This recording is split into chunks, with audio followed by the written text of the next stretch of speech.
தடகள போட்டிகளில் பதக்கங்களை வென்று இந்திய ராணுவத்தில் இடம் பிடித்த மதுரைக்காரர் தற்போது ஒலிம்பிக்கில் இந்தியாவிற்கு பதக்கம் வெல்ல புறப்பட்டுள்ள படையிலும் அங்கமாகியிருக்கிறார்.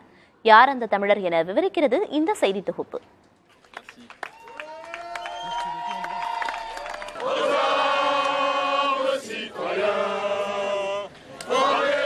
முப்பத்தி ஒலிம்பிக் போட்டிகள் பிரான்ஸ் தலைநகர் பாரிஸில் வரும் 26ஆம் தேதி தொடங்குகிறது.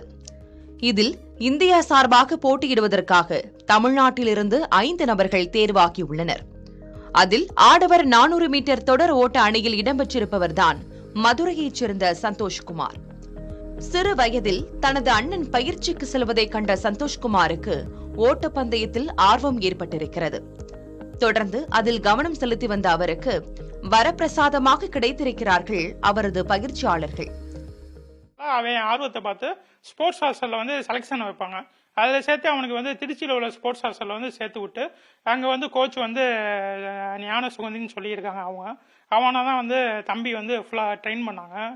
அவங்க கோச் தான் ஃபுல் எல்லாமே அவங்க பயணம் மாதிரி பார்த்து எல்லாமே ஃபுல்லாக என்னென்ன ஈவெண்ட் பண்ணணும்னு சொல்லி அவங்க தான் அவனுக்கு ஹடில்ஸ் 400 தான் செட் ஆகும்னு சொல்லி அவங்க தான் அவனை பார்த்து இவ்வளோ தூரத்துக்கு கொண்டு வந்தது இவங்க 2 பேர் தான்.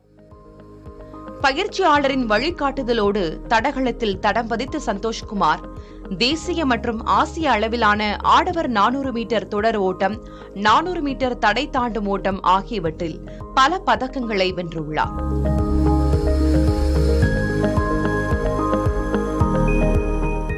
அவரது தடகள சாதனைகள் இந்திய ராணுவத்தில் அவர் இடம்பெற காரணமாய் அமைந்தது. அண்மையில் உலக தடகள ரிலே போட்டியில் சந்தோஷ்குமார் அடங்கிய இந்திய அணி 2வது இடத்தை பிடித்தது. இது அவர் ஒலிம்பிக்கில் பங்கேற்பதையும் உறுதி செய்திருக்கிறது.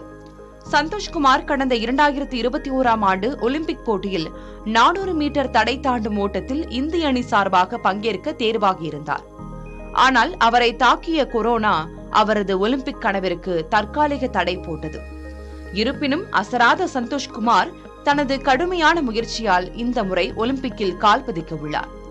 இது அவரை மட்டுமின்றி அவரது குடும்பத்தினரையும் மகிழ்ச்சியில் ஆழ்த்தியிருக்கிறது.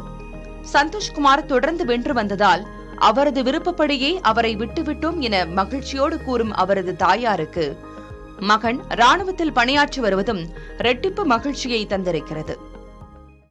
மகிழ்ச்சி இருந்துச்சு. அதுக்கு அடுத்தடுத்து ஒவ்வொரு விளையாட்டுலையும் போகையில ரொம்ப பிரைஸ் இல்லாம வெளியே வரமாட்டேன். அதுல எங்களுக்கு இன்ட்ரெஸ்ட் அதுலயே ஓடட்டும் அப்படின்னு சொல்லிட்டு நாங்க அனுப்பிச்சிருக்கோம். நல்லா ஓடுறான், மெடல்ஸ் எல்லாம் அடிக்கிறாங்கன்னு சொல்லிட்டு இதுல மிலிட்ரியில அவனுக்கு வேலை போட்டும் கொடுத்துருக்காங்க. செகண்ட் 2 கிரேடோட வேலை போட்டு கொடுத்துருக்காங்க. அது ரொம்ப சந்தோஷமான விஷயம். பங்கேற்ற போட்டிகளில் பரிசு இன்றி சந்தோஷ்குமார் வந்ததில்லை என்கிறார் அவரது தாயார். ஒலிம்பிக்கிலும் இந்த பெருமை தொடர வேண்டும் என்பதே ஒட்டுமொத்த இந்தியர்களின் விருப்பமாக இருக்கும் என்பதில் எள்ளளவும் ஐயமில்லை. புதிய தலைமுறைக்காக ஒளிப்பதிவாளர் குணாவுடன் மதுரையிலிருந்து செய்தியாளர் சுபாஷ்.